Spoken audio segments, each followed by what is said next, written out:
শ্রী শ্রী মা বলেছেন, যখন কিছু আহার করবে তা ভগবানকে নিবেদন করে প্রসাদ স্বরূপ গ্রহণ করবে।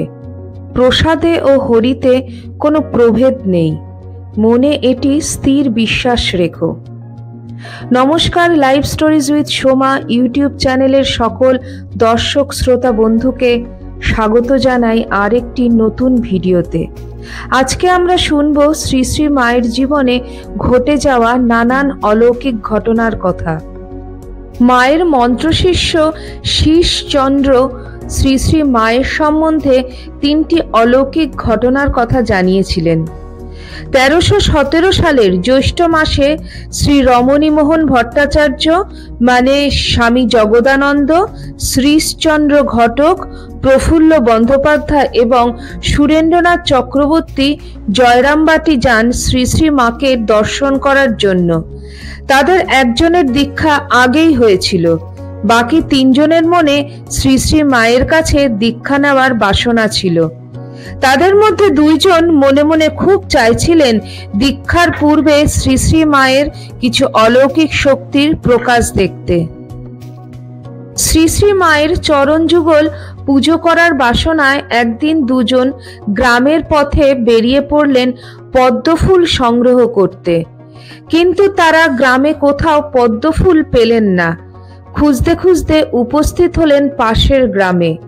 সেই গ্রামের শেষ প্রান্তে দেখলেন একটি ছোট্ট পুকুর, সেখানে বেশ কিছু পদ্মফুল ফুটেছিল। জয়রামবাটিতে তখন ভীষণ কালাজ্বর, ম্যালেরিয়ার প্রকোপ। তারা ইতস্তত করছেন পুকুরে নামবেন কিনা। ঠিক সেই সময় একজন বৃদ্ধা সেখানে এসে উপস্থিত। সেই বৃদ্ধা তাদের বললেন, বাবা, তোমরা পদ্মফুল নেবে? আমি তুলে দিচ্ছি। এই কথা শুনে 2 জন তো খুবই খুশি। তারপর সেই বৃদ্ধা তাদেরকে পদ্মফুল তুলে এনে দিলেন। তারা বৃদ্ধাকে বললেন, আমরা তোমাকে কিছু পয়সা দিচ্ছি। কিন্তু তারা দুজনেই দেখলেন যে জামাতে তাদের পয়সা রাখা ছিল, ভুল করে তারা দুজনেই সেই জামা পরে আসেননি। বৃদ্ধা তা শুনে বললেন, তাতে কি হয়েছে বাবা, বিকেলে এখানে এসে দিয়ে যেও। কিন্তু পরে বিকেলে সেই জায়গায় গিয়ে তারা বৃদ্ধার কোনো খোঁজ পেলেন না, এমনকি সেই পুকুরটিও খুঁজে পেলেন না। তারা আশেপাশের লোকজনের কাছে জিজ্ঞাসা করে জানলেন ওইখানে ওরকম কোনো বৃদ্ধা থাকেন না এবং সেরকম কোনো পুকুরও কখনো সেখানে ছিল না। আর একবার শ্রীশচন্দ্র, সুরেন্দ্রনাথ সরকার ও ইন্দুভূষণ সেনগুপ্ত বড়দিনের সময় শিলং থেকে জয়রামবাটিতে মায়ের কাছে আসছেন। পথে আস্তে আস্তে তাদের স্বাদ হয়েছে জয়রামবাটিতে মায়ের কাছে পিঠে খাওয়ার। পরস্পরের সঙ্গে সেই নিয়ে আলোচনা করলেন, কিন্তু অন্য আর কাউকেই তাদের ইচ্ছের কথা জানাননি। জয়রামবাটিতে পৌঁছানোর পর তারা যখন প্রসাদ খেতে বসলেন, তখন তারা সবিস্ময়ে লক্ষ্য করলেন সেদিন প্রসাদে পিঠেও রয়েছে। শুধু তাই নয়, যখন পিঠে পরিবেশন করা হলো তাদের পাতেই প্রথম পিঠে পড়ল। বিস্ময়ে ও আনন্দে ওই ভক্তদের হৃদয় তখন অভিভূত, তাদের চোখ অশ্রুসিক্ত হয়ে পড়ল। ঠাকুর, মা, স্বামীজির প্রতি অনুরাগী ভক্তরা মিলে শিলংয়ে একটি সংগঠন গড়ে তুলেছিলেন। সেখানে নিয়মিত কথামৃত পাঠ, ভক্তি সঙ্গীত হতো। একবার ওনারা অবিশ্রান্ত মাতৃসঙ্গীত শুরু করলেন। শ্রী শ্রী মা তখন উদ্বোধনে মায়ের বাড়িতে। ওনারা অবশ্য শ্রী শ্রী মাকে কিছু জানাননি। 2-3 দিন ধরে টানা মাতৃসঙ্গীত চলছে। এদিকে কলকাতায় মায়ের বাড়িতে শ্রী শ্রী মা হঠাৎ চঞ্চল হয়ে উঠলেন। এক সেবককে ডেকে বললেন, আর পারি না, শিলংয়ের ভক্তদের ভজন কীর্তনে কান ঝালাপালা হয়ে গেল যে, ওদের থামতে বল, ওদের টেলিগ্রাম করে দাও। একবার স্বামী বীরেশ্বরানন্দজি বলেছিলেন শ্রী শ্রী মায়ের আরেকটি অলৌকিক ঘটনার কথা। স্বামী বীরেশ্বরানন্দজি বললেন সে এক অলৌকিক ঘটনা। সেই ঘটনার প্রত্যক্ষদর্শী ছিলেন তিনি নিজে। শ্রী শ্রী মায়ের মহা সমাধির পরের দিন মায়ের স্থূল শরীর বেলুর মঠে আনা হলো। এখন যেখানে মায়ের মন্দির, সেখানেই শ্রী শ্রীমার স্থূল শরীর দাহ করা হয়েছিল। তখন কোনো ঘাট হয়নি, তবে ওইখানকার গঙ্গার পাটটা নদীর দিকে ঢালু ছিল। যথাসময়ে চিতা সাজিয়ে অগ্নি সংযোগ করা হলো। চিতা জ্বলছে। ঠিক ওই সময় দেখা গেল গঙ্গার অপর তীরে প্রচণ্ড বৃষ্টি হচ্ছে। এমন প্রচণ্ড বৃষ্টি যে ওই পারের ঘর বাড়ি গাছপালা কিছুই দেখা যাচ্ছে না। বৃষ্টি গঙ্গার মাঝামাঝি পর্যন্ত এলো, কিন্তু ওই পর্যন্তই। এপারে তখন বেলুর মঠে খটখটে রোদ। চিতা যথারীতি জ্বলতে লাগলো। কিছুক্ষণ পর মায়ের দেহ সম্পূর্ণ দাহ হয়ে গেল। এবার চিতার আগুন নেভাতে হবে। সেখানে একজন তান্ত্রিক ছিলেন। তিনি চেয়েছিলেন তান্ত্রিক বিধিতে আগুন নেভানো হোক। সেই জন্য যেসব জিনিসের দরকার ছিল সেগুলি ওখানে ছিল না, তাই তিনি সেসব আনতে বাজারে গিয়েছিলেন। তার ফিরতে দেরি হচ্ছিল। স্বামী নির্মলানন্দজি, উনি তুলসী মহারাজ, অধৈর্য হয়ে বড় একটি কলসি নিয়ে গঙ্গা থেকে জল ভরে এনে শরদ মহারাজ অর্থাৎ শরদানন্দকে বললেন, আপনি জল ঢেলে চিতা নেভান, আমাদের আর অপেক্ষা করা ঠিক হবে না। শরদ মহারাজ চিতায় জল ঢাললেন। অনেকেই এর মধ্যে গঙ্গা থেকে জল নিয়ে এসেছেন চিতায় ঢালবার জন্য, কিন্তু কারোরই আর চিতায় জল ঢালা হলো না। শরদ মহারাজের যেই জল ঢালা শেষ হলো, সঙ্গে সঙ্গে ওপারের বৃষ্টি এপারে এসে গেল। সে এমন জোর বৃষ্টি যে তাতেই তৎক্ষণাৎ চিতার আগুন সম্পূর্ণ নিভে গেল।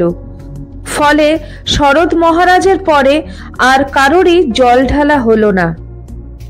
বীরেশ্বরানন্দজি মহারাজরা সবাই তখন বৃষ্টিতে একদম ভিজে গেলেন। এরকম ঘটনাও ঘটে। শুনতে অস্বাভাবিক এবং অলৌকিক মনে হলেও এটি একটি বাস্তব ঘটনা। মায়ের সন্তান আশুতোষ মিত্রের স্মৃতিতে শ্রী শ্রী মায়ের জীবনের আরেকটি অলৌকিক ঘটনা। শ্রী শ্রী মা বলছেন, প্রথম প্রথম যখন শ্বশুর ঘর করতে কামারপুকুর যাই, হালদার পুকুরে নাইতে যেতে হবে। একে নতুন বউ, তারপর ছেলে মানুষ, ভয়ে জড়সড়, কি করে যে লোকের সম্মুখ দিয়ে যাবেন তাই ভাবছেন। শ্রী শ্রী মা বলছেন, ভয়ে ভয়ে তো বাড়ি থেকে বেরুলুম, দেখি কিনা 8টি মেয়ে সমবয়সী এসে জুটল। তারা আমায় ঘিরে দাঁড়িয়ে বললে, নাইতে যাবে, চলো, আমরা তোমায় ঘিরে নিয়ে যাব, কেউ দেখতে পাবে না। আমি জিজ্ঞাসা করলুম, তোমরা কে গা? তারা বললে, তুমি নতুন বউ কিনা?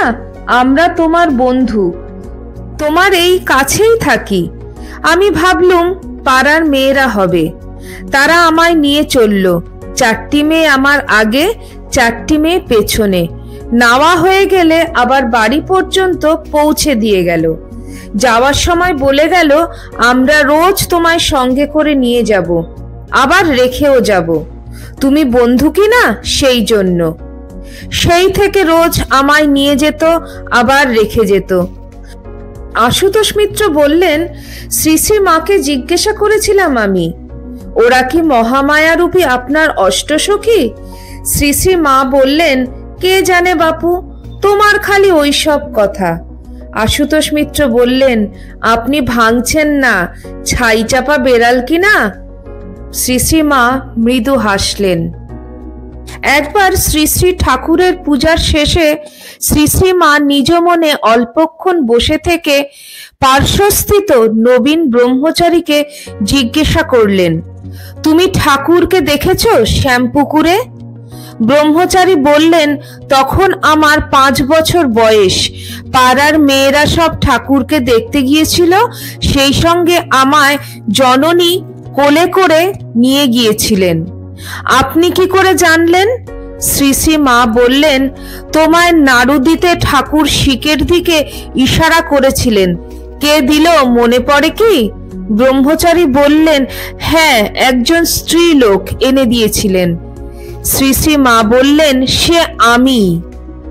আপনি? ব্রহ্মচারী স্তম্ভিত। শ্রী শ্রী মা বললেন, আর একবার তাকে দেখেছিলে? ব্রহ্মচারী বললেন, হ্যাঁ, সে তো ঠাকুরের দেহত্যাগের অনেক পরে, পুরীতে শ্রী মন্দিরে।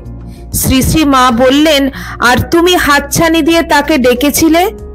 সে তো তিনি ডেকেছিলেন, তাই আমিও ডেকেছিলাম, বললেন সেই ব্রহ্মচারী। শ্রী শ্রী মা বললেন, মন্দিরে হইচই পড়ে গেল ছেলের দর্শন হয়েছে বলে। আপনি কি করে এসব জানলেন? জিজ্ঞাসা করলেন ব্রহ্মচারী। শ্রী শ্রী মা বললেন, আমিও ছিলুম। ব্রহ্মচারী আত্মহারা হয়ে মাতৃচরণে লুটিয়ে পড়ার উপক্রম করলেন। ব্রহ্মচারীকে সেই অবকাশ না দিয়ে শ্রী শ্রী মা তাকে দীক্ষা দেন এবং তারপর তার চিবুকে হাত দিয়ে চুম্বন করেন। কয়েক বছর পর আমরা ওই ঘটনার উল্লেখ করে শ্রী শ্রী মাকে জিজ্ঞাসা করে জানতে পারি যে তিনি দীক্ষার্থীকে দেখে তার অতীত জীবন ও সঙ্গে সঙ্গে তার পক্ষে কল্যাণকর ইষ্টমন্ত্র দেখতে পেতেন। আর একবার কুলগুরুর নিকট দীক্ষিত একজনকে শ্রী শ্রী মা তাঁর ইষ্টমন্ত্র উচ্চারণ করে শোনাতে বললেন। মায়ের আদেশ পালন করার সঙ্গে সঙ্গেই সে শ্রী শ্রী মাকে অশেষ মহিমান্বিত শ্রী শ্রী দুর্গারূপে প্রত্যক্ষ করে মায়ের শ্রীচরণে আত্মসমর্পণ করলেন। শ্রী শ্রী মা বলেছেন, মন্ত্রের দ্বারা দেহ শুদ্ধি হয়। ভগবানের মন্ত্র জপ করে মানুষ পবিত্র হয়। দেহ শুদ্ধির জন্য মন্ত্র দরকার। আজ এই পর্যন্তই। আজ আমরা শ্রী শ্রী মায়ের ভক্ত সন্তানদের জীবনে শ্রী শ্রী মাকে নিয়ে ঘটে যাওয়া কিছু অলৌকিক ঘটনার কথা শুনলাম। আপনাদের কেমন লাগলো অবশ্যই আমাকে কমেন্ট সেকশনে কমেন্ট করে জানাবেন। আর ভিডিওটি ভালো লাগলে পরে একটি লাইক দিয়ে চ্যানেলটিকে সাবস্ক্রাইব করে নেওয়ার অনুরোধ রইল। সবাই ভালো থাকবেন, সুস্থ থাকবেন। আবার খুব শিগগিরই দেখা হচ্ছে আপনাদের সঙ্গে। নমস্কার।